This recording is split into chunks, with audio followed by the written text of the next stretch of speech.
혹시 그런 경험 있으신가요?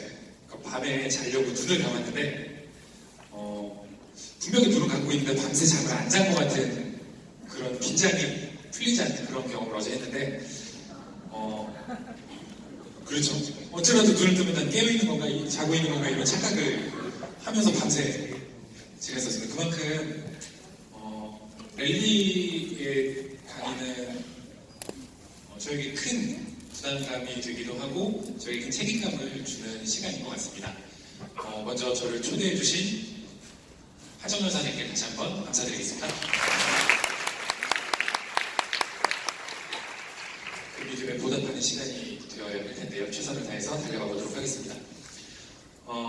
이 자리에 계신 분들은 공통점이 있으실 거예요. 어떤 공통점이 있냐면 뉴스킨이라고 하는 걸 알고 이 도구를 통해서 이 도구와 기회를 통해서 결과를 내고 삶을 바꾸신 분도 계실 거고요. 혹은 그 삶을 바꾸기를 희망하고 지금도 달려나가고 계시는 분도 계실 거고 어쨌든 관심을 갖고 이 도구가 나에게 어떤 의미인가 이 기회가 나에게 어떤 의미인가를 더 명확하게 찾고자 하는 욕구를 갖고 계신 분들이 여기 계시다고 생각을 합니다. 그런데요, 어떤 도구가 갖고 있는 가치는 그 도구를 통해서 내가 얻고자 하는 게 무엇인지가 명확할 때 진짜 그 빛을 발한다고 생각을 하거든요. 혹시 이게 뭔지 아시나요? 이거 보신 적 있으신가요? 네, 많은 분들은 아시죠? 왜 이 도구를 활용해 보시고 이 도구에 대한 효용을 경험해 보신 분들은 아실 거예요. 이게 뭐냐면 의자예요. 의자. 그러니까 다리에 끼워서 엉덩이에 붙여서 쓰는 의자거든요.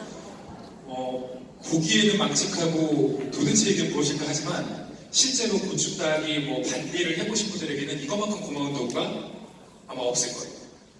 왜냐면 언제라도 땅바닥에 앉지 않고 나에게 공간을 제공해주고 휴식을 제공해주는 휴대용 의자가 되거든요. 그런데 그게 도대체 뭐에 쓰지? 내가 어떤 거에 활용을 해야 되지, 어떤 결과를 내야 되지가 전혀 없다라고 하면 저게 도대체 뭐야? 라고 하실 거예요. 뉴스킨이라고 하는 도구도 여러분에게 내가 이걸 통해서 얻고자 하는 게 도대체 무엇이고 그게 내 삶에 어떤 의미가 있는지가 명확하다면 이게 갖고 있는 진짜 가치가 무엇인지 더욱더 저에게 스스로에게 훨씬 더 강력하게 다가올 거라고 생각을 합니다. 저도 뉴스킨이라는 도구를 선택을 했고요. 그 도구를 통해서 블루다이아몬드를 달성을 했고 지금 부부가 같이 사업을 열심히 진행을 해오고 있는데요. 한 번은 제 아내가 그런 얘기를 한 적이 있어요. 처음에 제가 리크루팅을 했겠죠. 제 네 번째 루비라인이 제 와이프였거든요. 리크루팅을 했고 와이프 리크루팅 하면서 루비가 됐었고 이 사업을 진행을 하다가 결국은 눈이 맞은 상태에서 리크루팅 한 거고요. 맞은 후에 리크루팅을 했고 그리고 나서 같이 부부 사업을 하게 됐는데 같이 사업을 하고 1년 좀 지나서 한번 진지하게 저한테 이런 얘기를 하더라고요.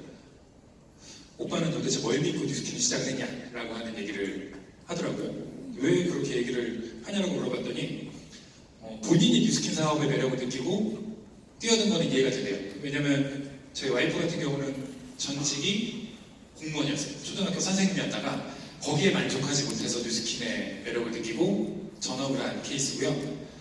저는 그냥 뉴스킨을 그 전부터 해왔던 케이스인데 자기는 자기가 공무원을 견디지 못하고 이 사업을 하게 된 게 이해가 돼요.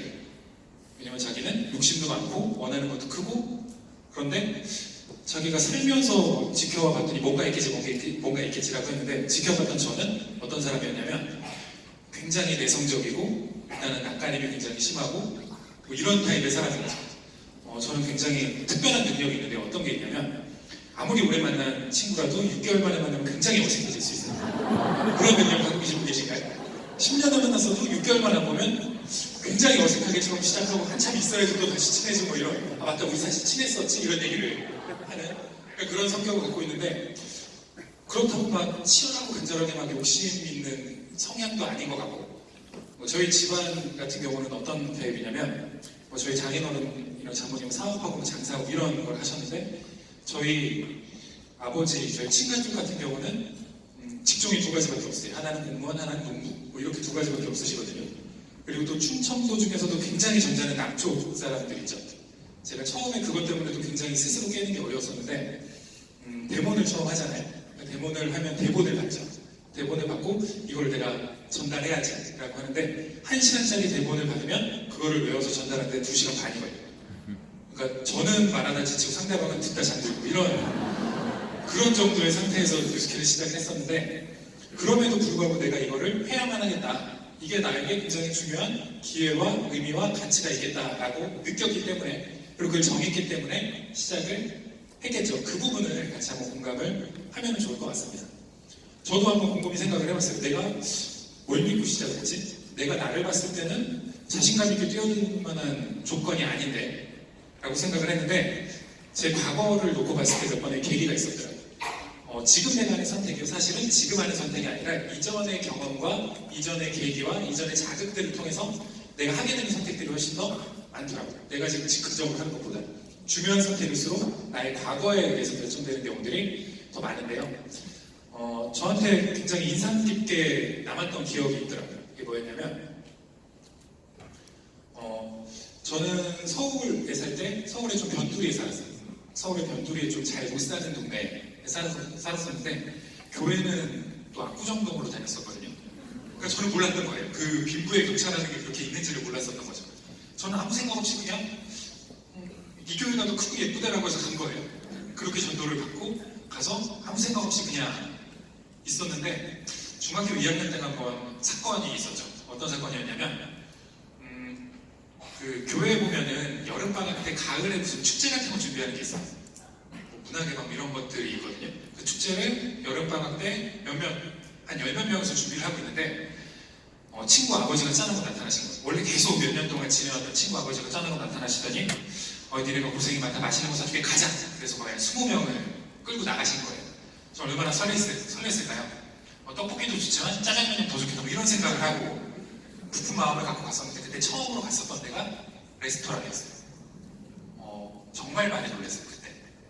왜 놀랐냐면 일단은 첫 번째로 식당이 너무 깜깜한 거예요. 식당이 왜 이렇게 깜깜하지? 왜 불을 안 켜지? 뭐 이런 충격이 하나가 있었고 또 봤더니 뭘 시켜야 될지 모르겠는 거예요. 너무 처음 보는 메뉴들밖에 없으니까 도대체 아는 글자도 별로 없고 아는 단어도 별로 없는데 또 잘 시키는 사람은 잘 시키는 친구들은 시키고 아예 모르는 친구들은 그냥 뭐만 있고 점심 큰 거 시켜보자 뭐 이런 얘기 하고 있었고 잘 못 시키는 사람들은 친구 아버지가 다 시켜줬어요. 태어나서 처음으로 스테이크라고 하는 걸 그때 처음 먹어봤거든요. 중학교 2학년 때. 그전에는 소고기는 끓여 먹는 거 돼지고기 구워 먹는 거 이런 생각을 하고 있었던 때 소고기를 구워 먹네 뭐 이런 게 저에게 굉장히 문화적인 충격이었고요. 그리고 또 하나의 충격이었던 게 딱 먹고 잘라서 돈가스를 썰어봤으니까 또 썰어봤겠죠? 봤을 때 또 하나 충격이었던 게 고기에서 피가 나는 거예요. 서리 굽은 거 먹으면 안 된다는데 뭐 이런 생각이잖아요. 근데 다 먹길래 저도 따라 먹었는데 먹는 순간 너무 행복한 거지. 먹는 순간 너무 행복하고 너무 기쁘고 친구한테 너무 고마운데 그거 아세요? 이 조각이 점점 줄어들수록 마음의 불안감이 커지는 거예요. 내가 이걸 또 언제 먹을 수 있지? 뭐 이런 생각이 그때 드는 거죠. 그러면서 친구가 처음에는 굉장히 부러웠다가 나중에 친구가 약간 얄미워지는 거예요. 우리 아빠는 이거 못 사줄 것 같은데 이런 느낌이죠. 그러면서 얘가 사는 삶과 내가 사는 삶이 좀 다른가? 나랑은 전혀 다른 수준인가? 어떻게 하면 나도 친구의 아빠처럼 살 수 있지? 라고 하는 게 저한테는 굉장히 크게 각인이 됐었던 하나의 기억이었던 것 같아요. 그러니까 무언가 하려고 할 때 나도 그 친구 아빠처럼 될 수 있나? 이게 선택을 하려고 할 때 굉장히 중요한 기점에 기억이 떠오르는 그런 자극이었고요. 그거는 다시 말하면 저희 아버지는 공무원이었고 월급을 받고 살고 있었고 그 정해진 규모 안에서 살아야 됐지만 다른 수준의 삶을 살고 있는 소위 말하는 저희가 알고 있는 성공한 경제적으로나 뭐로나 성공한 분들이 있다는 사실을 알게 된 거죠. 그 어린 나이에 저 친구가 할 수 있는 선택과 내가 할 수 있는 선택의 부분 차이가 클 수밖에 없겠구나라는 걸 그때 피부로 느꼈었던 것 같아요. 실제로 그 친구는 중학교 3학년이 되고 나서 미국으로 떠났고요. 아예 아직 지금도 돌아오고 있지 않아요. 연락은 되는데 그냥 돌아오고 있지 않아요. 거기서 살고 있고 여유롭게 살고 있더라고요. 근데 선택의 폭이 넓으려면 어떻게 해야 될까? 너희 아버지는 뭐 했니? 라고 물어봤어요. 근데 처음에는 어떤 느낌이었냐면 약간 부정적인 나쁜 짓을 했거나 뭔가 이게 물려받은 게 있거나 이랬을 거라고 했는데 그 친구가 하신 얘기는 우리 아버지 사업하시고 지금 하나의 사업체가 다른 데로 팔려서 약간 쉬고 계실 때 또 다른 사업을 준비하고 계셔. 이런 얘기를 했었어요. 그만큼 내가 무언가 사람들의 선택을 많이 받는다는 얘기고 큰 무언가를 일궈낼 수 있는 사람이었다는 거를 좀 알게 된 거죠. 그러면서 계층이 있다는 거를 좀 명확하게 알게 됐죠. 저희는 이런 얘기를 많이 듣잖아요. 근데 그때는 어림풋하게 느꼈던 것 같아요. 시간과 돈에 따라서 어떻게 직종이 나뉘고 어떻게 계층이 갈리게 되는지. 시간은 없고 돈이 있다면 나는 시간을 써서 많은 비용을 버는 전문직이겠죠. 그리고 시간은 많지만 돈이 없다면 당연히 사회에서 선택받지 못한 수입이 적은 백수나 취업을 준비하고 있는 사람일 거고요. 사회에서 선택을 받았지만 그 중에서 특출나지 않다라고 하면 사회에서 소진되어지는 삶을 살고 있는 일반적인 직장인들이 되겠죠. 그리고 나는 시간도 있고 돈도 있지만 건강과 젊음을 잃었다라고 하면은 1번에서 내렸을 가능성이 굉장히 크겠죠. 더 이상은 내가 일을 할 수 없는데 이미 쌓여있는 돈은 어느 정도 있는. 근데 진짜 원하는 거는 일찍 성공하고 싶었어요. 일찍 경제적인 시간적인 자유를 갖는 그 친구 아버지 같은 삶을 살고 싶었었거든요. 근데 그게 정말 저에게 씨앗처럼 숨겨져 있었던 부분이었던 것 같아요.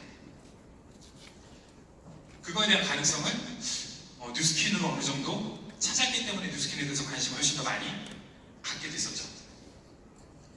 그렇다면 나는 그런 씨앗이 심겨져 있는 상태에서 어떻게 살아야 될까?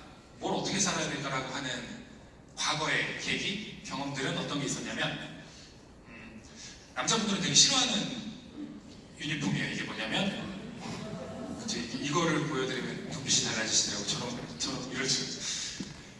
이게 논산훈련소의 조교로 저는 군생활을 했었는데요. 이때 만난 제 후임병이 있었어요. 제 그 전문용어로 아래것이라고 하죠. 그래서 아래것이라고 하거든요. 아래것이 있었는데 저보다 나이가 7살이가 많았어요. 그러니까 정말 꽉 차서 끌려오는 거죠. 정말 더 이상은 연기할 수 없어서 끌려온 케이스인데 저보다 나이가 7살이 많지만 저보다는 자그마치 한 달이나 늦게 들어갔거든요. 그러니까 저에게는 어떤 사람이에요? 아래것이죠. 제가 군생활에서 제일 잘 풀린 게 있다면 그 형보다 일찍 들어왔다는 게 저에게는 가장 큰 행운이었던 것 같아요. 근데 그 형은 서울대를 졸업을 했고 자기 사업을 하다가 나이가 차서 온 거예요. 이런저런 얘기를 많이 했겠죠. 가장 가까운, 가장 기간이 짧고 가장 얘기를 많이 하고 가장 시간의 공유가 많았던 사람이었으니까. 근데 이런저런 얘기를 하다가 언제 한번 제가 그런 얘기를 한 적이 있어요. 군대에 대해서 어떻게 생각하니? 라고 물어본 적이 있어요. 어떤 의도였을까요? 군대에 대해서 물어본 이유가 불합리하고 어렵고 구속이 있고 이런 거를 저는 기대했었거든요. 왜냐면 그래야지 제가 다음에 놀릴 게 준비가 되어 있었기 때문에. 근데 군대에 대해서 어떻게 생각하니? 라고 얘기를 했더니 물어봤더니 하는 대답이 그거였어요. 자기는 남자 인생에 있어서의 마지막 휴가라고 생각한대요. 군대라는 게. 그래서 언뜻 이해가 안 됐었거든요. 저는 아니 군대가 왜 휴가라고, 나가는 게 휴가인데 왜 군대를 남자 인생의 마지막 휴가라고 생각을 하지? 라고 해서 윗사람이 아랫사람의 말이 이해가 안 될 때는 군대에서 어떻게 하시는지 아시나요? 둘 중에 하나예요. 때리거나 욕하면 둘 중에 하나인데 저는 되게 착하기 때문에 때리지 않고 욕만 무슨 말도 안 되는 이런 식으로 얘기를 했었겠죠. 근데 그 말이 계속 남는 거예요. 그 말이 계속 남는 거죠. 그래서 나중에 또 물어봤어요. 너 왜 그렇게 생각을 하냐? 왜 군대를 휴가라고 생각을 하냐? 라고 물어봤더니 하는 얘기가 많은 사람들은 내 행동을 제약하면은, 내 반경을 제약하면 그게 구속이라고 생각을 한대요. 근데 자기는 진짜 구속과 자유의 차이는 책임감의 무게에 따라서 결정이 된다고 생각을 한대요. 그러니까 군대는 일반 사병 같은 경우는 남자로서 질 수 있는 그 책임감이 가장 약한 시기라고 하더라고요. 본인이 느끼기에. 왜냐면 제대하고 나가면 너 작업 안 했잖아 다시 들어와 이럴 수는 없잖아요. 근데 그걸로 끝이죠. 큰 사고만 치지 않으면 그 기간이 지나면 아무런 문제가 되지 않는 책임감의 무게가 어떻게 보면 가장 가벼울 수 있는 시기가 자기는 군대라고 생각을 한대요. 자기 인생에 있어서 마지막 휴가래요. 이 시간이. 그런데 내가 나가고 나면 내가 놀든 공부하든 무언가를 준비하든 뭘 하든지 간에 내 삶에 대한 책임을 온전히 져야 되기 때문에 그 시간이 오히려 지금보다 자유롭지 않은 시간이다라고 얘기를 하더라고요. 굉장히 충격이었어요. 물론 그 어린 나이에 한 번에 이해하지 못했겠죠. 그러니까 여러 번의 얘기를 통해서 그걸 이해하고 나서 시간이 굉장히 많았었거든요. 여기 있을 때. 그럼 나 이 군대에 있는 동안에 내가 뭘 해야지 될까? 어떤 준비를 해야 될까? 그래야지 내가 나가서 잘할 수 있을까? 라고 물어본 적이 있어요. 근데 나가서 뭐 할 거냐고 물어보더라고요. 그러니까 저는 경영학을 전공을 했고 일반적으로 보편적으로 대개의 대학생들이 그렇듯이 토익 준비를 하고 있었고요. 영어 회화 준비를 하고 있었고 연수를 한번 갔다 와야 될까? 자격증을 뭘 따야 될까? 이런 것들을 생각하고 있었죠. 그러면서 계속 준비를 하고 있는데 나는 그냥 경영이니까 잘 되면 금융권 가면 좋고 뭐 대기업 가면 그것도 좋고 이왕이면은 연봉이 센 데를 들어가야지 그런 걸 준비하고 있어라고 했더니 왜 그러려고 하니? 다들 그러니까 내 주변에 보니까 나랑 비슷한 또래들은 다 그렇게 하고 있으니까 그럼 그건 본인이 정한 거니? 제가 정한 거냐고 하더라고요. 생각해보니까 제가 정한 게 아니더라고요. 뭐 해야 될지 모를 때 보면은 사람들이 많이 하는 걸 하고 있더라고요. 많이 선택하고 많이 흘러가고 있는 그거를 같이 가고 있더라고요. 그러면서 거기에서 치열하게 경쟁을 하는 거죠. 그 형이 했었던 얘기가 자기는 머리가 좋아서 서울대를 간 게 아니고 내가 어떻게 살아야 될지를 좀 더 일찍 정했기 때문에 서울대를 가야만 했대. 이유가 일찍 정해졌기 때문에 서울대를 가야만 했고 그 다음에도 계획이 있었기 때문에 군대도 이 시기에 들어왔다고 하더라고요. 그러면서 나가면서 내가 어떤 방향으로 살지를 정하는 거 그것만 정한다고 해도 이 군대에 있는 시간이 아깝지는 않을 거다. 그것만 찾고 나가셔도 이 시간이 후회가 되는 시간은 아닐 겁니다라고 얘기를 하더라고요. 그래서 제가 뭐라고 했을까요? 알려줘 그랬어요. 알려줘. 뭐 해야 될까 알려줘 그랬더니 남이 정해줄 수 없대. 왜냐면 누군가가 너 이렇게 살아야 돼 이쪽 방향으로 가세요라고 하면 그러다가 힘든 일이 발생을 하거나 뭔가 벽에 부딪히게 되면 얘 때문이에요 라고 할 수 있대요. 그런데 내가 이렇게 가야지라고 하는 걸 내가 정한다라고 하면 핑계댈 수가 없잖아요. 정한 것도 나고 책임도 내가 져야 되니까 그럴 때는 밀고 나갈 수 있다고 하더라고요. 그래서 시켜서 하는 건 안 되는 것 같습니다. 길을 한번 찾아보세요. 이게 그 형이 내렸던 저의 힌트였어요. 저에게 줬던 힌트였어요. 어떻게 그거를 찾아? 라고 했더니 하는 얘기가 책 많이 보십니까? 라고 물어보더라고요. 책 많이 보십니까? 많이 봤죠. 굉장히 많이 봤거든요. 그때 유행했던 무협지들, 부편들 굉장히 많았었어요. 판타지 소설부터 무협지 소설을 막 어마어마하게 보고 있었죠. 왜? 시간이 많으니까. 난 책 읽는 거 굉장히 좋아해. 하루에 한 권도 읽어. 이러면서 얘기를 했죠. 근데 그런 거 말고 머리를 깨울 수 있는 책들을 찾아서 읽어야 돼요. 그러면서 권해줬던 책들이 그때도 뭐 자기개발했어 이런 것들이었어요. 근데 책을 보면서 그런 경험 있으신가요? 아는 단어는 맞는데 책장이 넘어가지 않아요. 이해가 되질 않는 거예요. 그러니까 기억이 남질 않는 거예요. 그렇게 무협지는 술술 넘어갔는데 이런 책은 넘어가질 않는 거예요. 근데 페이지가 700페이지가 넘어요. 굉장히 답답하죠. 이런 종류의 책을 읽어본 적이 없었고 그러니까 시대적인 흐름이나 뭐 사회 분석이나 뭐 이런 종류의 책들을 권하더라고요. 자기개발에서도 그렇고 뭐 그때 엘빈 플러의 책도 권해주고 뭐 이런 것들을 권해주는데 흐름을 알기 위해서는 이런 것들을 읽어야 된다고 하는데 진짜 읽히지 않는 거 아시죠? 그래서 읽다가 한 3일 정도를 책하고 싸웠어요. 근데 10페이지를 책 못 읽고 화가 났겠죠. 그래서 가서 따졌어요. 왜 이런 책을 나에게 권했냐? 라고 했더니 책이 있다는 건 그 책을 읽는 사람들이 있다는 얘기인데 그럼 그게 책 잘못입니까? 라고 얘기를 하더라고요. 그쵸, 책 잘못은 아니죠. 제 잘못이더라고요. 그래서 그때부터 책하고 굉장히 많이 싸우기 시작했어요.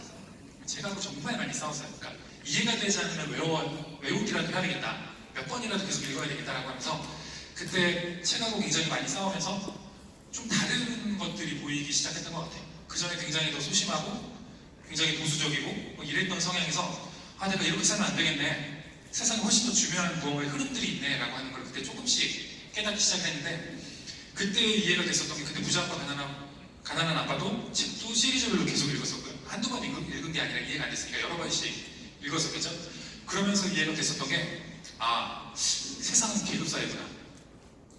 나도 어딘가의 계층에 속해 있구나 라고 하는 거를 이해하기 시작했어요. 그때 이해가 되더라고요. 우리나라 뭐 자유민주주의 국가다라고 하지만 이 나라에도 계급이 존재하고 계층이 존재하는구나. 왜냐면 그 형님이 사학과 출신이었거든요. 서울대 사학과 출신이었는데 이 사회 역사에 관련된 과거 역사에 관련된 책들도 많이 보내줬어요. 그러면서 이게 연결이 되는 게 모든 국가들 있죠. 그 그게 조선시대가 됐든 삼국시대가 됐든 중세 유럽이 됐든지 간에 그 사회 구조는 비슷하다는 거예요. 사회 구조는 비슷해요. 지배계층이고 피지배계층이고 나뉘는 거죠. 나뉘는 거고 그 계층은 대물림이 됩니다. 내가 타고난 계층대로 내가 대물림을 해줄 수밖에 없다는 거죠. 그리고 그 사회 구조가 안정이 될수록 내가 어느 계층으로 태어났는지를 인식하지 못하게 됩니다. 그게 계층이 안정된다고 하는 거죠.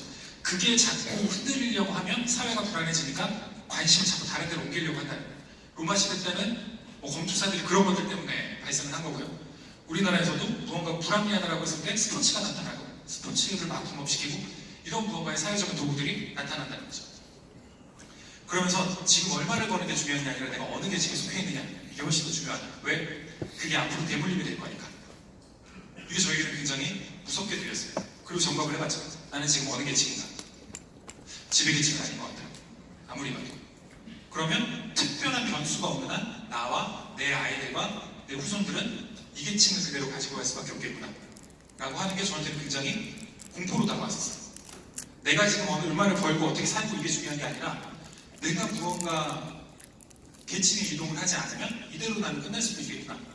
우리 가문이. 그러니까 굉장히 중요한 의미로 다가왔었던 거죠. 그런데 계층을 이동할 수 있는 방법이 있어야 되잖아요. 근데 그 계층을 이동할 수 있는 방법이 거의 없대요. 거의 없대요. 하나는 쿠데타를 일으켜서 사회구조를 전복시키는 거예요. 사실은 모든 역사가요, 지금 내가 타고난 계층에 만족하지 못하고 그거를 뒤집으려고 했었던 사람들의 역사예요. 나는 이 계층으로 태어났는데 이 계층으로 살고 싶지 않으면 이 계층에 있는 사람들을 교합해서 이 계층으로 올라가는 거예요. 그게 국가를 바꾸고 체제를 바꾸는 거죠. 그러려면 내가 쿠데타를 일으켜야 되나? 그건 못할 것 같은 거예요. 아무리 봐도. 또 하나의 방법인데 그게 뭐냐면 시대의 흐름을 읽고 산업의 흐름을 읽고 앞으로 사람들이 어디에 더 많은 지출을 하게 될지 어떤 산업에 더 발전하게 될지를 예측하고 준비해서 선점하는 것. 이게 계층을 이동할 수 있는 또 다른 방법이에요. 그러면서 인류 역사상 계층에 이동할 수 있는 문이 가장 크게 열렸던 때가 19세기였다고 하더라고요. 그러니까 인류 역사를 봤을 때도 가장 큰 부자들이 많이 나왔던 때 가장 밑바닥에서 높은 계층을 만들었었던 때가 그때였대요. 우리나라 같은 경우는 예전에 개천에서 욕이 난다고 했죠. 50년대, 60년대, 70년대 이때까지만 해도 내가 열심히 노력하고 공부하고 하면 계층을 이동할 수 있지만 지금은요? 그것도 어려워졌어요. 왜요? 이미 기득권층은 그들만의 사회, 그들만의 시스템을 가지고 따로 교육을 시키고 따로 갈라서 그들의 계층을 지금 안정화시키는 작업을 하고 있거든요. 그렇다면 저희가 계층을 이동하려면 뭘 해야 되지? 내 거를 만들어야 되겠네. 앞으로 사람들이 어디에 돈을 쓸지 이것도 궁금해야 되겠네. 내 소유를 만들어야 되겠네. 왜냐면 지배계층과 피지배계층의 차이는 철저하게 소유권의 차이라고 하더라고요. 철저하게 소유권. 과거에는 내가 성을 갖고 있고 땅을 갖고 있으면 지배계층이에요. 지금은요, 기업을 갖고 있고 무언가 부동산을 가지고 있고 경제활동을 할 수 있는 무언가의 자산을 갖고 있으면 이제 지배계층. 그렇지 않으면 일을 해야지만 먹고 살 수 있는 피지배계층. 이게 저희에게 굉장히 중요한 의미로 다가왔었죠.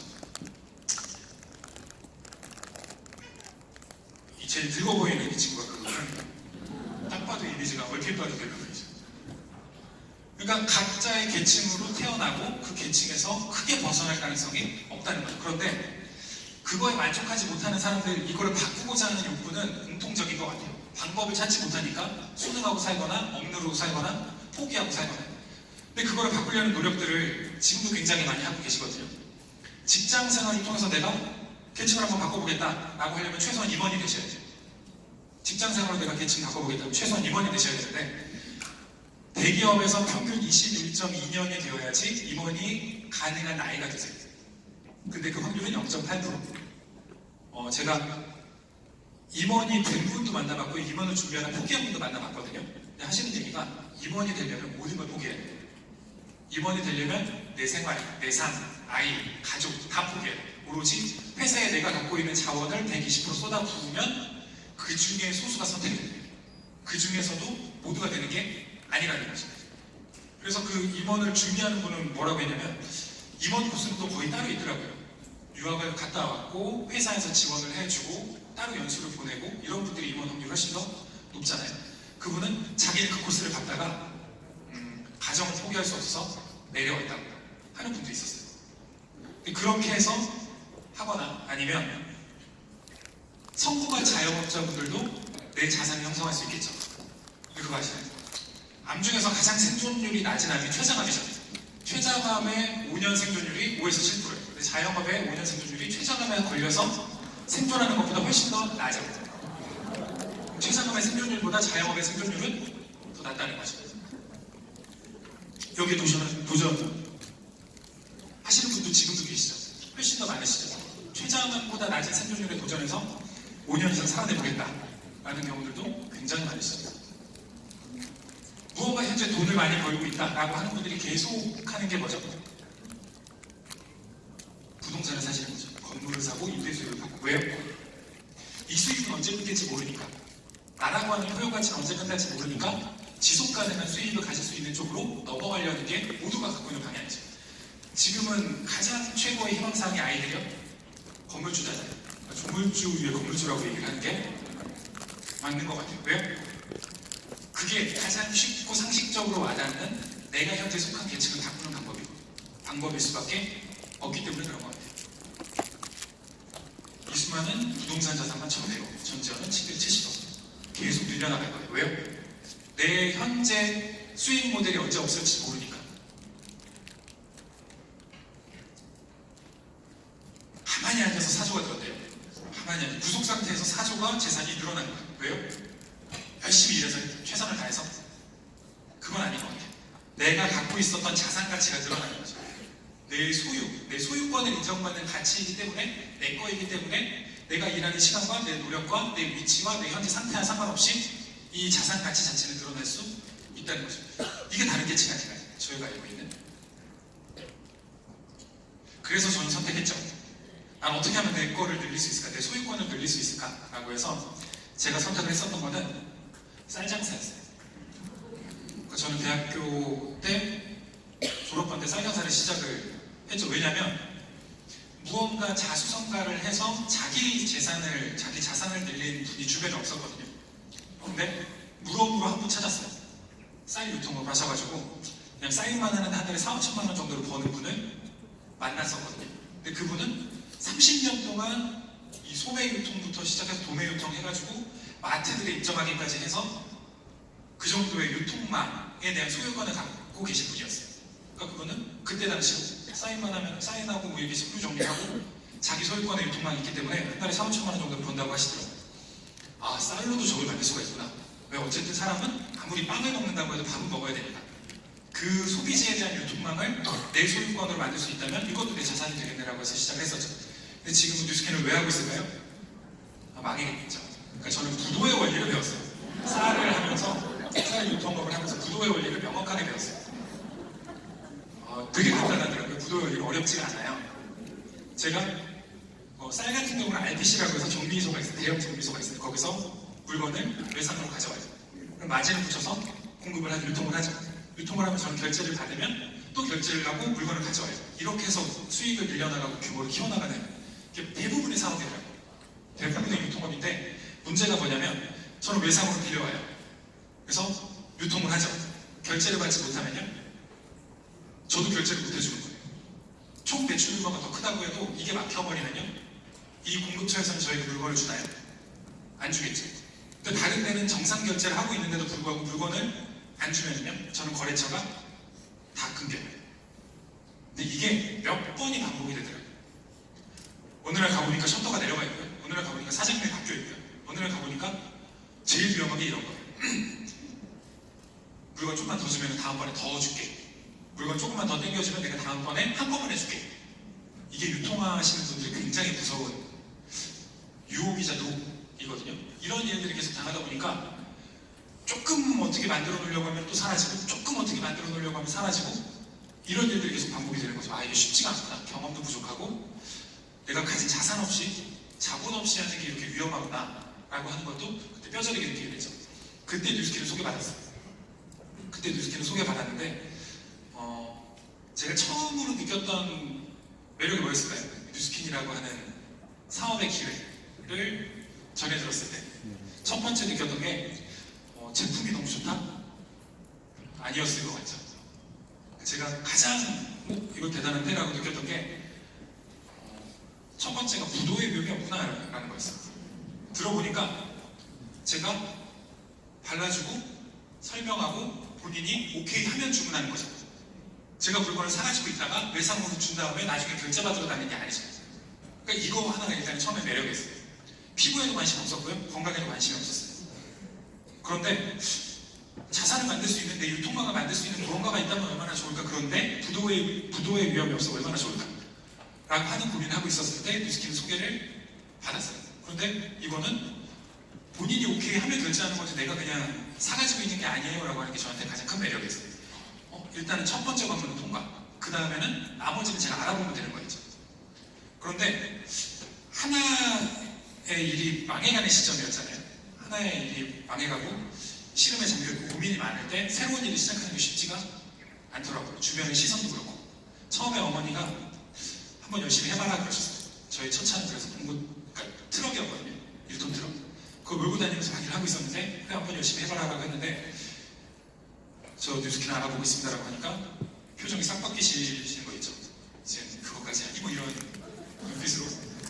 그래서 굉장히 적극적으로 반대해 주셨어요. 저희 어머니 열정이 있으시기 때문에 최선을 다해서 반대를 하셨었거든요. 얼마나 열정적이시냐면 모든 일가친척분 이제 일을 할 때 시작을 하고 진행을 할 때 모든 일가친척분들에게 먼저 가게 되잖아요. 사랑하는 부모님, 이모님, 삼촌 다 가져가요. 그런데 되게 집에 안 계시더라고요. 가면은 되게 집에 안 계세요. 저 왔어요. 안녕하세요. 이찬 분이 사람이 없는 것 같아요. 근데 있는 것도 같은데 없는 것도 같기도 하고 이런 묘한 마음들이 계속 그렇게 최선을 다해서 미리 연락 다 해주시고 다 커트해 주시고 이러셨었는데 어려웠겠죠. 네. 근데 그때 뉴스킨을 알아보게 된 게 저는 하나 운이 좋았다고 생각을 했었던 게요. 네트워크 마케팅에 대한 편견은 없었어요. 네트워크 마케팅에 대한 편견.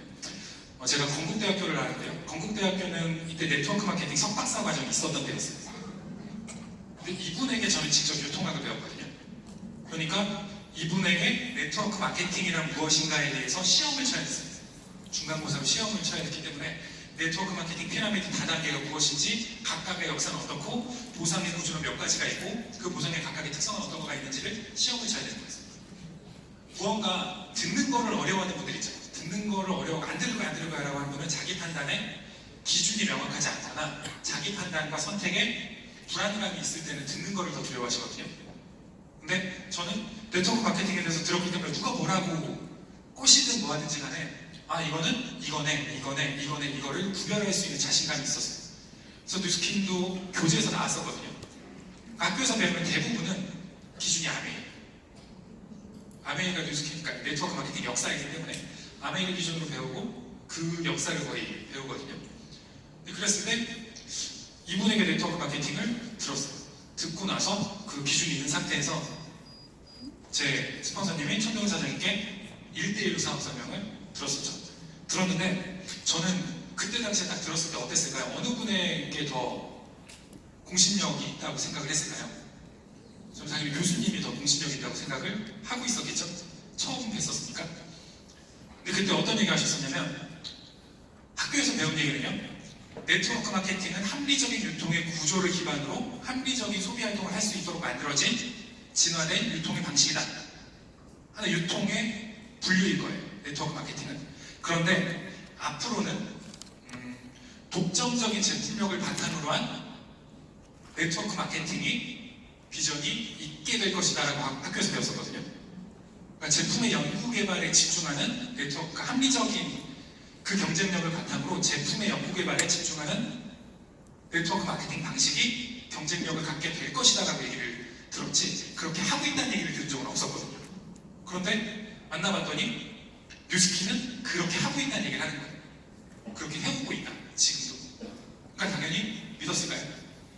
안 믿었죠. 앞으로 그럴 거라고 하는데 여기도 역시 좋은 얘기를 하고 가능성을 얘기를 하면서 사실처럼 얘기하는 거야, 이렇게 처음에 생각을 했었겠죠. 그런데 계속 걸리는 거예요. 뭐냐면 그때 들었던 그게 사실은 어떡하지? 그게 진짜는 어떡하지? 이게 그 쌀쪽에 일을 하면서 어려울 때마다 한 번씩 계속 올라오는 거죠. 저 진짜 어떡하지? 그냥 이렇게 넘기면 안 될 것 같은데? 뭐 이런 거 거 있죠. 그런데 아무리 생각해봐도 잘할 것 같지는 않아요. 쌀유통은 어렵지 않아요. 요즘 이렇게 그냥 슈퍼 가고 마트 가고 안녕하세요. 뭐 좀 옮겨드릴까요? 그러면 물건 좀 놓고 가세요. 뭐 이러고 끝나거든요. 뭐 마케팅도 없고 방식도 없어요. 그냥 계속 가면 돼요. 어렵지 않아요. 그냥 무식하게 계속 가면 돼요. 근데 이거는 뭔가 내가 정확하게 공부해야 되고 이해해야 되고 이런 것들 있잖아요. 뭐 쌀장성 이 쌀 같으면 이런 얘기를 할까요? 뭐 투명도가 어쩌고 이런 얘기 안 하거든요. 전혀 그럴 필요가 없어요. 그러니까 저는 못할 것 같은 거예요. 그런데 그냥 넘기기는 너무 불안한 거죠. 그래서 했었던 게 뭐냐면 굉장히 부정적으로 알아봤어요. 굉장히 부정적으로. 어떤 마음이었을까요? 뭐 하나만 걸려라. 후회 없이 잊어주마. 뭐 이런 생각이죠. 뭐 하나만 걸려라. 후회 없이 잊어주마. 미련도 두지 않지만 어차피 난 잘못할 것 같으니까. 이게 제가 이 뉴스핀을 알아보면서 느꼈던 부분이었어요. 알아보면서. 어땠을까요? 좀 깊게 알아봤겠죠. 왜 후회를 남기면 안 되니까. 근데 그거 아세요? 계속 알아보면 알아볼수록 궁지에 몰리는 그런 느낌이 아시나요? 점점 구석으로 몰리고 더 이상 도망칠 데가 없는 사업이 갖고 있는 매력, 자산적인 매력이 있는데 리스크가 생각보다 너무 적은 거예요. 변수가 있죠. 가장 큰 변수가 개인이더라고요. 나라는 사람에 대한 변수는 내가 할 수 있는 거죠. 내가 통제 가능한 거잖아요. 근데 대부분의 사업은 내가 통제 가능하지 않은 변수 때문에 문제가 생기는 거죠. 내가 정말 맛있는 음식점을 만들어냈는데 조금 더 맛있는 음식점이 더 싸게 있으면요, 옆집이 생기면 저는 제 의지와 노력과 변수와는 상관없이 그냥 망할 수도 있는 거고요. 더 유명한 프랜차이즈 어떤 지점이 나온다 해도 망할 수가 있는 거고, 제가 엄청나게 기술을 개발해서 특허받은 무언가의 기술을 만들어냈는데 대기업으로 훔쳐나가 다시 만들면 저는 그것과 상관없이 망할 수도 있는 거죠. 그런 변수가 너무 많은데 이건 그 변수가 생각보다 너무 적은 거예요. 더군다나 저는 피부와 건강에 관심도 없는데, 그리고 그냥 들이대는 건 가능하지만 이렇게 조곤조곤 설명을 이런 건 못하겠는 거죠. 그래서 제가 갖고 있었던 최고의 변수는 그거였어요. 내가 잘할 수 있을까? 내가 잘할 수 있을까? 이거는 내가 잘할 수 있을까? 이건 일은 괜찮은 것 같고 시대적인 흐름도 그런 것 같고 앞으로 사람들도 이걸 더 많이 원할 것 같은데 과연 내가 잘할 수 있을까? 이게 가장 큰 변수였거든요. 근데 변수가 그것만 있다라고 하면 굉장히 확률이 높겠네 라고 생각이 들었어요. 그래서 시간이 걸리더라도 밀어붙여야 되겠다. 조금 더 오래 걸리더라도, 조금 더 힘들더라도 밀어붙여야 되겠다. 이게 사실이라면 결과는 나올 거니까. 이게 제가 그때 생각을 했었던 부분이었어요. 학교에서 배웠던 네트워크 마케팅을 빠르게 간단하게 말씀드리면, 굳이 여기까지는 말씀 안 드려도 되겠지만 간단하게 말씀드리면, 이게 일반 유통이었죠. 일반 유통인데 네트워크 마케팅이 앞으로 비전이 있을 수밖에 없는 이유 중에 하나가요. 어디에게 어느 영역에서 정보력과 파워를 갖고 있느냐. 아주 옛날에는요, 공장 열고 물건 생산하면 돈 벌던 시기가 있었어요. 그때는 생산자가 정보력과 힘을 갖고 있었던 시기가 있었죠. 그런데 그 힘이 어디로 넘어가게 되냐면 유통업자에게 넘어가게 됐어요. 그러니까 예전에 우리 물건 안 줄 거야 라고 하다가 지금 이마트에 서로 입점하려고 하는 거죠. 예전에 이마트에 창동 1호점 있을 때는요, 매장이 채울 수가 없었대요. 왜요? 공급자들이 우리 거기 물건 안 주겠다고. 왜요? 여기서 더 싸게 하면 다른 데 비싸게 못 받으니까. 근데 지금은 유통업체의 힘이 더 커졌고 그 파워가 더 커졌기 때문에 서로 입점하려고 하는 그런 상태가 된 거죠. 근데 조금 더 합리적인 유통의 구조, 그러니까 구조적인 혁신이 있었던 거죠. 구조적인 혁신을 통해서 직접 판매 방식이 있었고요. 네트워크 마케팅은 이거를 사업자의 커미션, 아낀 유통비의 분배를 통해서 수익을 창출할 수 있는 게 네트워크 마케팅인 거죠. 그렇다면 불법 다단계는 뭘까요? 제가 학교에서 배웠던 불법 다단계는요, 소위 말하는 피라미드라고 하는데 유통업이 아니에요. 태생이 원래 유통업이 아니에요. 원래 저희가 알고 있는 대부분의 불법 다단계는 금융상품이었어요. 물건이 없었거든요. 그것도 미국에서 출발한 프로그램인데 처음에는 가입비만 받았어요. 당신 $1,000 이렇게 가입비만 받아서 가입비를 분배하는 프로그램이었어요. 그런데 연방법원으로부터 이거는 정상적인 금융상품이 아니다 라는 법적인 판결을 받고 그 방식을 할 수가 없게 된 거죠. 그러면서 바뀌게 된 게 거기에 물건을 얻기 시작한 거예요. 그래서 결국은 저가의 내구재를 고가에 하면서 그 회비, 그 가입비를 나누는 게 일반적인 피라미드의 방식이죠. 그래서 2명만 데리고 오면 돼요. 뭐 이런 거 있잖아요. 그러니까 정상적인 매출과 유통이 없으면서 2명만 있으면 돼요. 이런 건데 오로지 가입이 수입이 되는. 그래서 이거는 금융활동이라고 해요. 금융다단계라고 해요. 자체. 500만 원만 투자하자면 이런 것들은 금융, 아무리 물건을 거기에 판다고 해도 그런 색깔을 가지고 있다면 이거는 금융의 색깔로 진행이 된 프로그램이라고 보시면 될 것 같아요. 정리해보면 네트워크 마케팅 소비재 기반일 수밖에 없고요. 정상적인 소비자의 확장이 있지 않고서는 자산으로서의 가치 인정받을 수가 없겠죠. 그리고 상식적인 수익 모델이에요. 쓰는 사람이 없는데 버는 사람이 있다? 이거는 말이 안 되는 거죠. 다단계 같은 경우는 내부재, 사업자의 확장. 주로 돈 쓰는 사람들은요, 가입자들. 회원 가입하면서 우리 500만 원어치만 하면 돼요. 이런 것들. 300만 원만 하면 돼요. 이런 것들이 수익의 대부분의 모델이고요. 여기에도 매력이 있어요. 내가 할 게 별로 없어요. 사람만 데리고 오면 돼요. 그러니까 쉽다고 생각을 하죠. 한 명이 300만 원 매출하나? 30명이 300만 원 매출하나? 매출은 똑같죠. 어느 게 더 쉬워요? 잘만 보시면 한 명이 300만 원 사기 하면 쉽죠. 그러니까 빨리 돈 된다라고 사람들이 매력을 느낄 수도 있다는 거죠.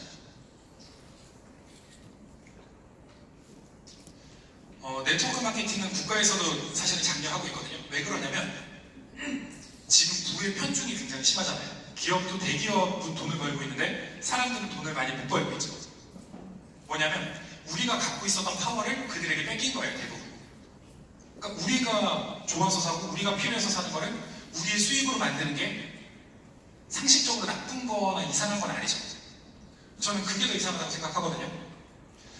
화장품 광고하는 모델들이 그 화장품만 쓸까요? 뭐 몇만 원짜리 화장품을 광고하는 그 비싼 모델들이 그 화장품 계속 쓸까요? 아닐 거거든요. 근데 쓰지도 않는 사람이 단지 예쁘다는 이유로, 이미지가 좋다는 이유만으로 몇 억씩 받으면서 광고비를 가져가죠.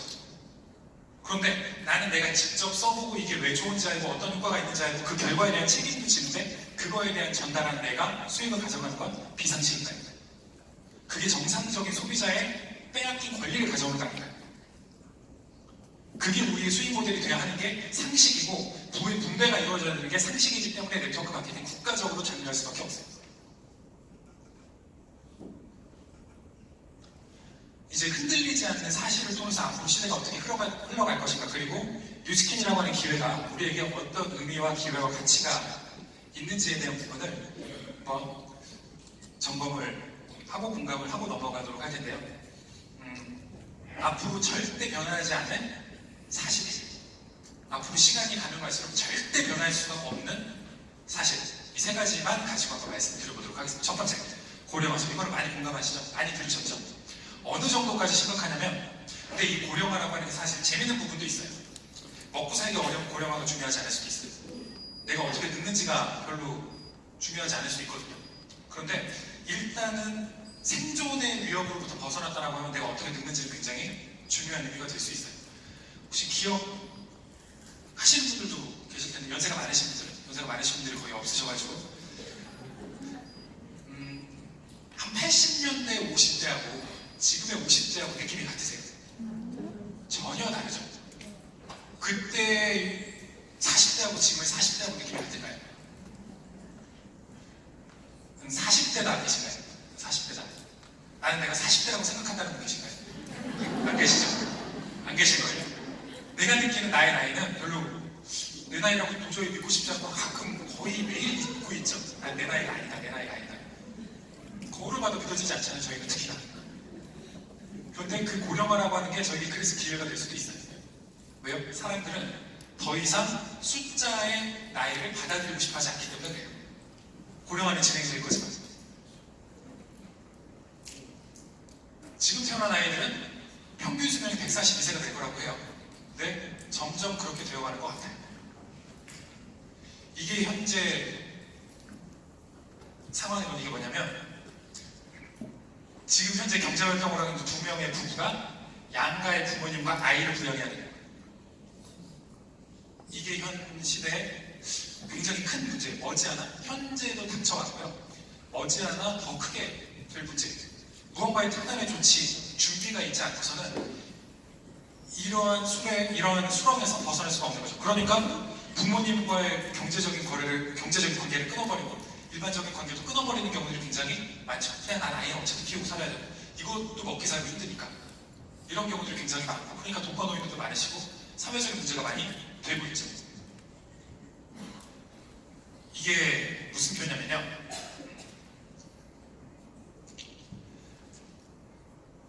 가장 고령화가 많이 진행되는 국가의 리스트예요. 왼쪽 25개 고령화가 가장 많이 진행된 나라가 1등은 다들 알고 계시다시피 일본이죠. 일본이고 쭈루루 이게 25개 나라가 있는데 우리나라는요 2015년 당시에는 순위까지는 아니었어요. 근데 2050년 되면요 저희는 2등이에요. 전 세계에서 가장 고령화가 많이 진행이 된 국가로 2위에 저희가 랭크가 됩니다. 65세 인구가 가장 많은 국가예요. 두 번째.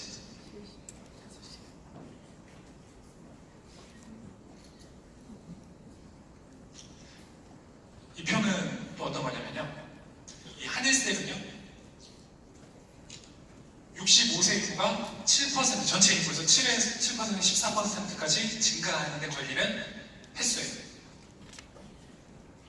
프랑스는요 115년에 걸쳐서 7에서 13%까지 늘었어요. 고령 인구가 65세 인구가 이 정도의 속도로 늘었는데 우리나라는요 18년이면은 14%를 돌파해요. 근데 지금 조금 더 당겨졌다고 하더라고요 현재. 그리고 더 문제는 14%에서 21%까지 증가하는 데 걸리는 시간이 9년이면 돼요. 그럼 전체 인구 5명 중에 1명이 65세 인구가 되는데 저희는 27년이면 충분하다는 얘기죠. 그러니까 고령화가 그러니까 대한민국 같은 경우는 굉장히 큰 사회적인 문제가 될 수밖에 없고요. 또 다른 방향으로 봤을 때는요. 굉장히 큰 시장에 폭발력을 가지고 있기도 해요. 예전 같으면 나 65세다 70세다 그러면 그냥 숟가락 하나만 얹으면 먹고 살고 이런 게 아니죠. 오히려 경제력이 있는 분들도 계실 거고요. 내 이 상태를 용납하지 못하는 분들도 굉장히 많으실 거예요. 그리고 그들을 구현하기 위한 사회적인 구조와 시스템이 많이 바뀌기도 해야 될 거고요. 그들을 대상으로 한 시장도 굉장히 많이 형성이 될 수밖에 없는 국가에 살고 있죠. 유스키는 그 노화에 대한 저항감을 갖고 있는 그리고 그 시장이 커질 수밖에 없는 한국에는 최적화되어 있는 비즈니스 모델을 가지고 있다고 생각합니다. 왜냐면요. 시작부터 안티에이징을 얘기하고 있었습니다. 뉴스키는 1984년도에 만들어진 그 시기부터 뉴스키는 안티에이징을 연구하고 있었죠. 브레이크로니 회장님이죠. 분이 했었던 얘기가 첫 번째 슬로건 모토가 더 시크릿 오브 유스예요. 우리는 젊음에 대한 비밀을 풀겠다. 뉴스킨이라고 하는 회사가 만들어지게 된 처음의 목적, 처음에 제품 만드는 목적이 뭐였냐면 우리는 바르면 예쁜 피부를 만들어주고 좋은 색깔을 만들어주고 좋아 보이게 만드는 게 아니라 당장에 잘 팔릴 만한 향 좋은 제품 만드는 게 아니라 우리는 젊음에 대한 비밀을 풀겠다는 목적을 가지고 만들어진 회사예요. 그래서 아주 초창기 제품도요 결국은 어떻게 하면 우리가 젊음에 대한 비밀을 풀 수 있을까 그 목적을 가지고 만들었었고요. 지금 나오는 에이지락도 그 목적을 이루어가는 과정 중에서 나오는 하나의 결과예요. 어느 날 공부하다가 어느 날 연구하다가 뿅 하고 에이지락이 나온 게 아니고요. 끊임없이 하나의 목적을 지향하는 과정 중에 누적되고 쌓이고 업그레이드된 그 기술력을 바탕으로 만들어지게 되게 에이지락인 거죠. 그렇다면 안티에이징이라고 하는 게 저희가 쉽게 말하기는 또 어려운 주제거든요. 혹시 늙고 싶은 분 계신가요? 난 좀 빨리 좀 늙었으면 좋겠다? 안 계시죠? 정말 없을까요? 초등학교 가면 있어요. 빨리 좀 늙었으면 좋겠다. 간혹 있는데 여기 계신 분들 중에는 안 계실 거예요.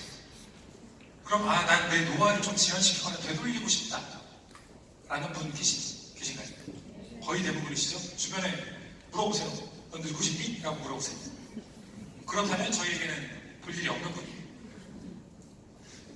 적어도 제품적인 부분에 있어서는. 그러면 안티에이징, 노화에 대한 저항, 노화를 되돌릴 수 있나요? 노화를 되돌릴 수 있을까요? 저희는 안티에이징 기업이라고 하고 에이지락이라고 하는데 노화를 되돌릴 수 있나요? 저희가 뉴스킨 제품이, 파마렉스 제품이, 에이지락 제품이 노화를 되돌릴 수 있나요? 좀 어려운 주제가 되죠. 왜 노화를 되돌릴 수가 없을까요? 노화를 되돌릴 수 없는 이유는요, 저희가 노화에 대한 생각을 그렇게 하고 있기 때문에 그래요. 왜 그러시냐면, 노화는요, 시간의 흐름에 따라서 진행되는 현상이죠. 그렇죠. 노화는 시간의 흐름에 따라서 진행되는 현상이라고 저희는 알고 있어요. 의심도 하지 않고 있죠. 그러면 5살이 10살이든 5년 동안 늙은 건가요? 그건 10살이 17살이든 7년이나 늙은 거라고 하나요? 저희는 그렇게 얘기하고 있지 않거든요. 그건 그냥 성장했다고 하죠. 그런데 30살이 40살이 되면 10년 동안 늙었다고 해요. 그건 그렇죠. 그러니까 저희는 노화를 어떻게 생각하고 있냐면, 노화는 시간의 흐름에 따라서 진행되는 현상이라고 알고 있고요. 시간의 흐름을 되돌릴 수 있나요? 없죠. 그러니까 노화를 되돌릴 수 없다고 생각하시는 거예요. 이게 저희가 알고 있는 부분이죠. 저희가 알고 있는 상식이죠. 그런데요, 노화는요, 시간의 흐름에 따라서 진행되는 거는 맞아요. 근데 하나가 더 있어요. 그게 뭐냐면, 시간의 흐름에 따라서 기능이 떨어지고 있는 걸 노화라고 해요. 제가 왜 늙었다라고 느끼나요? 몇 년 전보다 지금 내 피부의 탄력을 유지하는 기능이 떨어지는 거예요. 5년 전보다 지금 내 간의 해독 기능이 떨어지는 거예요. 3년 전보다 내 소화 기능이 떨어지는 거예요. 무언가 기능이 떨어졌다고 느끼기 때문에 나는 늙었다라고 느끼는 거죠. 노화는요, 시간의 흐름에 따라서 진행이 되는 건 맞지만 시간의 흐름에 따라서 기능이 떨어지는 거예요. 그게 노화. 그 기능이 떨어지면서 느껴지는 불편함 때문에 나는 늙었다라고 느끼는 거죠. 반대로 기능을, 이미 떨어진 기능을 회복시킬 수 있다면요, 그게 뭐가 됐든 안티에이징입니다. 그게 뭐가 됐든 안티에이징입니다. 그래서 안티에이징은요, 간단해요.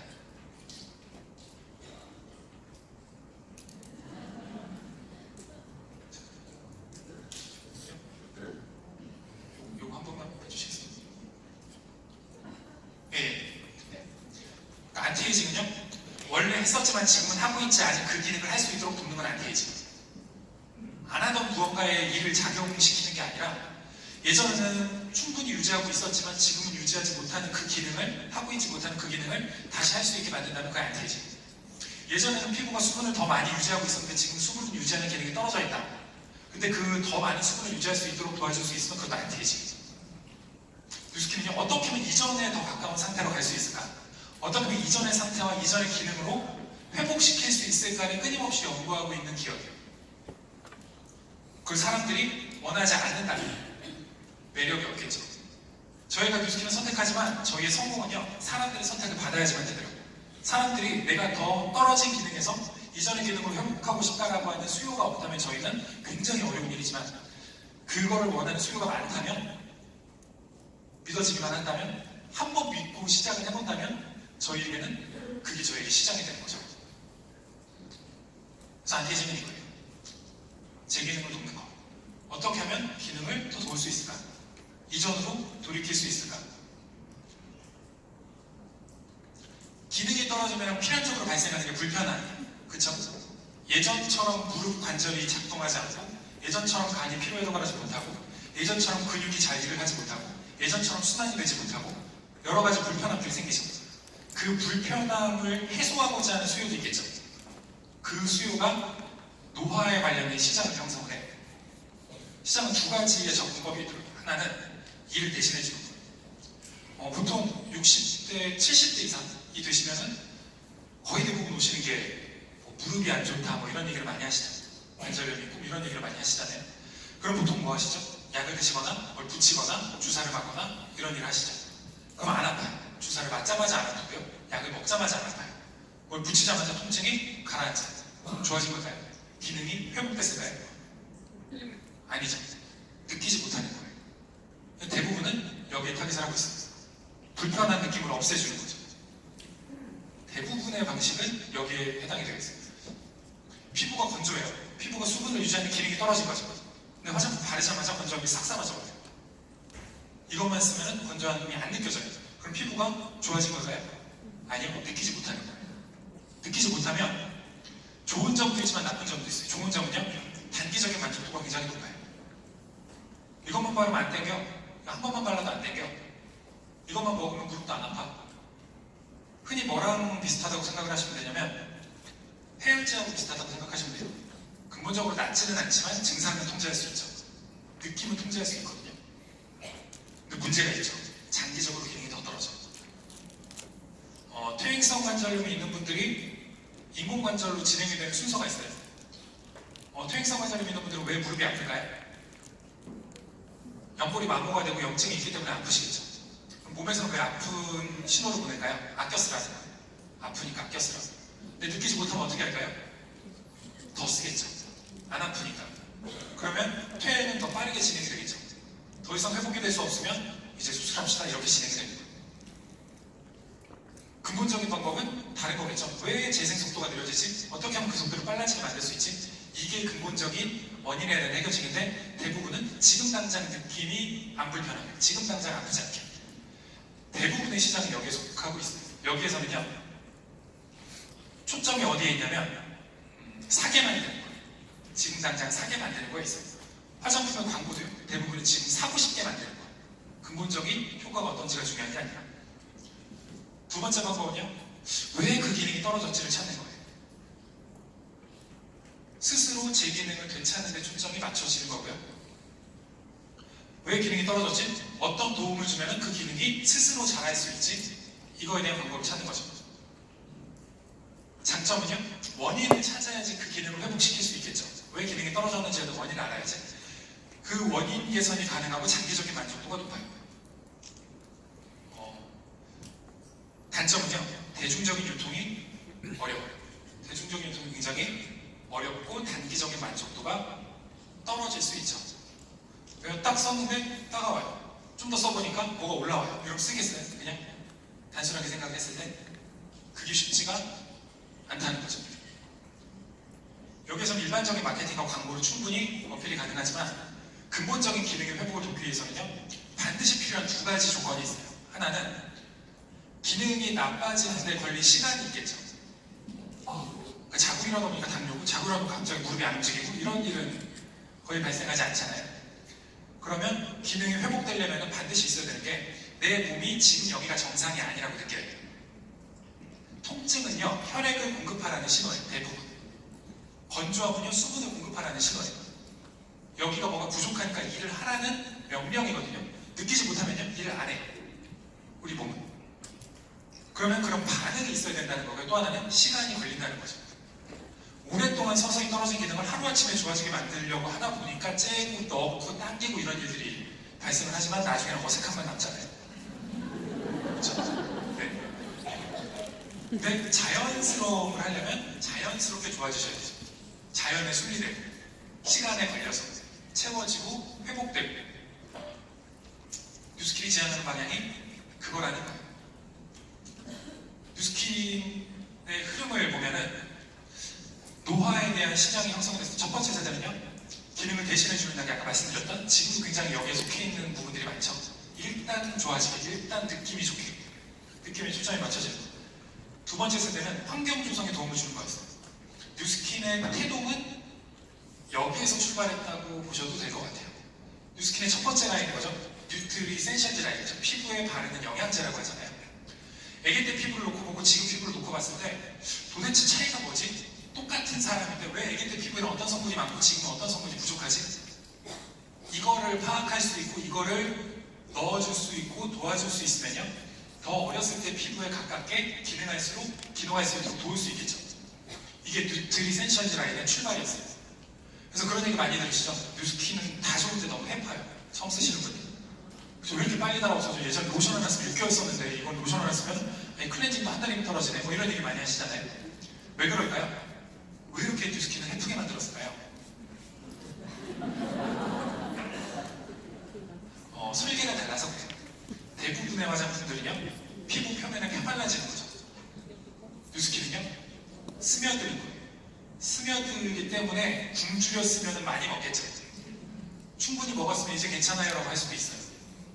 그러니까 뉴스킨이 정말 효과를 못 보실 수 있는 방법이 뭐냐면 얇게 펴바르시면 돼요. 아주 얇게 적은 양을 가지고 펴바르시면 효과를 최선을 다해서 못 보실 수 있어요. 근데 단기적으로 뭐 하나를 써도 효과를 많이 보실 수 있는 방법은요, 넘치도록 바르시는 게 제일 좋아요. 왜요? 여태까지 굶주렸잖아요, 많은 분들이. 뉴스킨을 만나지 못했던 많은 분들이 지금까지 겉에만 막아주지 속은 계속 굶주리고 있었잖아요. 그거를 채워줘야지만 일을 하기 시작하고 채워줘야지만 기능이 좋아지기 시작하는 거죠. 그거를 채워줘야 되겠다. 뭘 채워줘야 될까? 그렇게 만들어지게 된 게 1세대 제품들이에요. 그런데 환경 조성을 도와주고 나서 보니까 나이에 따라서, 체질에 따라서, 사람에 따라서 좋아지는 속도의 차이가 너무 큰 거예요. 그죠? 굉장히 빠르게 좋아지는 분도 있고 오래 걸리는 분도 있고, 그리고 이걸 좀 좋아지게 만들고 싶은데 라고 하는 특정 기능들도 있겠죠. 그렇게 해서 만들어지게 된 게 기능성 라인이라고 보시면 돼요. 피부의 재생 기능을 좋아지게 만들고 싶은데 재생 기능을 좋아지게 만들려면 어떤 프로그램이 있어야 될까? 라고 해서 만들어지게 된 게 180도예요. 피부의 미백 기능을 좋아지게 만들고 싶은데 어떻게 하면 미백의 기능을 좋아지게 만들 수 있을까? 그게 화이트 라인이죠. 피부의 탄력 기능을 좋아지게 만들고 싶은데 어떤 프로그램을 셋업을 하면 그 탄력의 기능이 빠르게 좋아질 수 있을까? 특정 기능을 빠르게 좋아지게 만들 수 있는 프로그램 제품들을 만들어서 그 속도를 끌어올린 게 저희가 알고 있는 기능성 라인들. 그것도 당연히 그 2세대를 기반으로 해서 만들어지게 된 게 그 다음 세대의 라인들이겠죠. 마지막 4세대는요, 스스로 일할 수 있게 만드는 단계. 콜라겐을 만들 수 있는 재료를 피부에 많이 공급해서 콜라겐 합성을 돕는 방법도 있고요. 더 근본적인 방법은요, 원래 피부의 섬유세포, 그러니까 피부 조직의 세포들은 콜라겐을 합성해내고 있었는데 스스로 합성을 더 많이 잘할 수 있게 스위치를 열어주는 조건을 찾아내는 게 근본적인 방법이죠. 이 기능이 왜 떨어졌지? 어떤 조건 맞춰주면 스스로